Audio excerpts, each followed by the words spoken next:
Mr. President Costa, Madam President von der Leyen, dear colleagues, thanks so much. Glad to see you all and thank you for supporting us, supporting Ukraine. First, I'd like to update you on some key aspects of the situation in Ukraine and our diplomatic efforts with partners. Last night, the Russian army launched a massive drone attack on our country, 171 strike drones in total, mostly Shahids. Their target was our infrastructure and in the city of Kropivnitsky in central Ukraine. Residential buildings, also an Orthodox church and a school were damaged.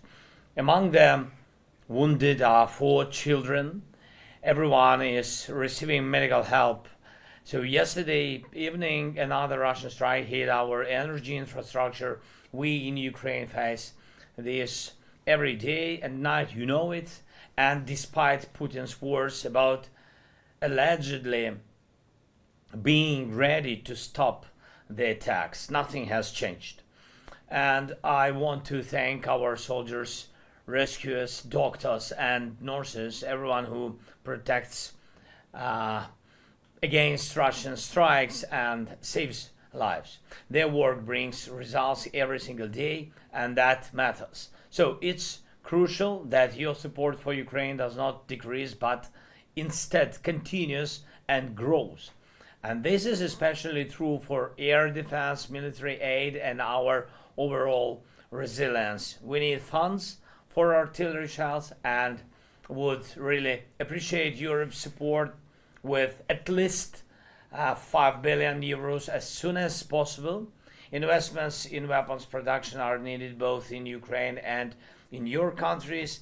Europe needs technological independence, including in weapons manufacturing. Everything necessary to defend the continent should be produced here in Europe. We must work toward this together. And I appreciate those who are already taking concrete steps in this direction.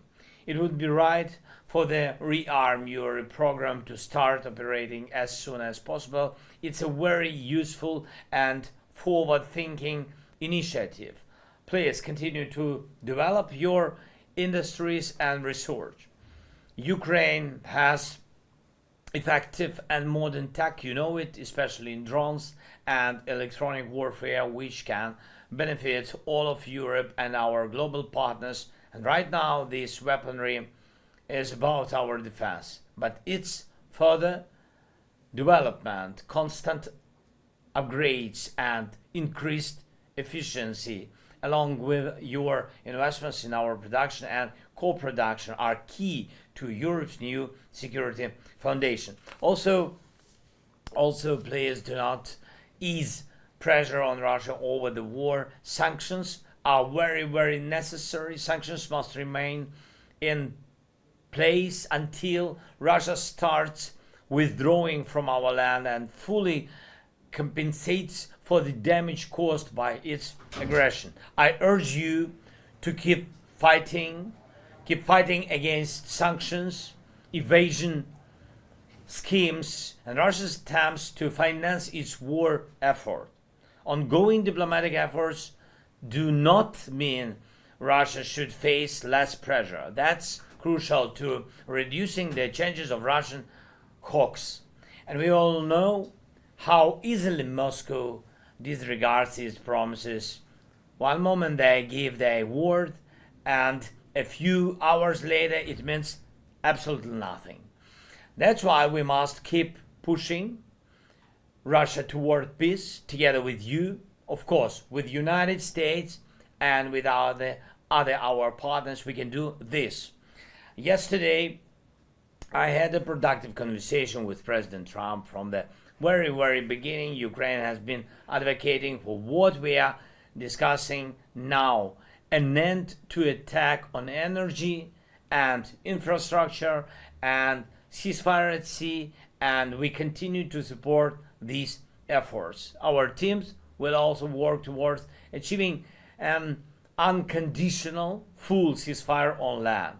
Please support this. Putin must stop making unnecessary demands that only prolong the war and must start fulfilling what he promises the world.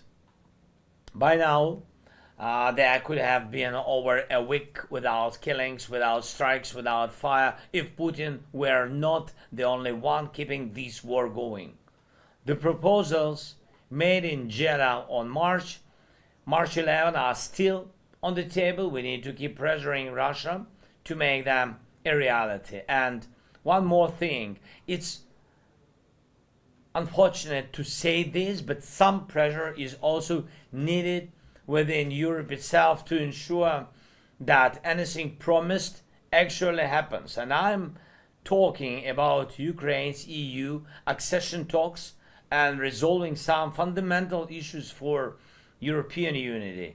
It's simply anti-European when one person blocks decisions that are important for the entire continent or that have already been agreed upon. Ukraine fulfilled the requirements, but right now there are serious difficulties in opening Ukraine's first and others negotiation clusters for EU accession. European efforts that should be bringing more security and peace are also constantly being obstructed, and I believe this is wrong. Europe must have a way to prevent individual actors from blocking what's necessary for all. If we say Europe should be stronger in global competition, we must also talk about making European decision making faster, more flexible, more effective, whether in politics, defense, economics, industry, or any other area. Europe needs speed in making decisions and clear tools to protect itself from unnecessary blockages. Ukraine is a part of Europe, and Europe is one of the players in global peace efforts. We did our best for Europe to be equal with others in these efforts and peace negotiations, and we achieved it all together. Europe must always be at the table in all conversations about security of Europe, and it will be so. And in all other issues on Europe, we must work in unity. And we talked about this in Jeddah, and we always discuss it with all our partners, and we emphasize it exactly this way. Europe is a participant in diplomacy. And that's why I urge you to support us as well and not allow us to be left out of joint European efforts. And finally, I want to thank those of you who are working with us on future security guarantees for Ukraine and in turn for the entire eastern flank of Europe and the continent as a whole. And for those who have not yet joined this effort, I invite you to do so, and all of us must be as efficient as possible in this work on security guarantees and as quick as possible. Fast pace in achieving these results means bringing peace and endurance of peace.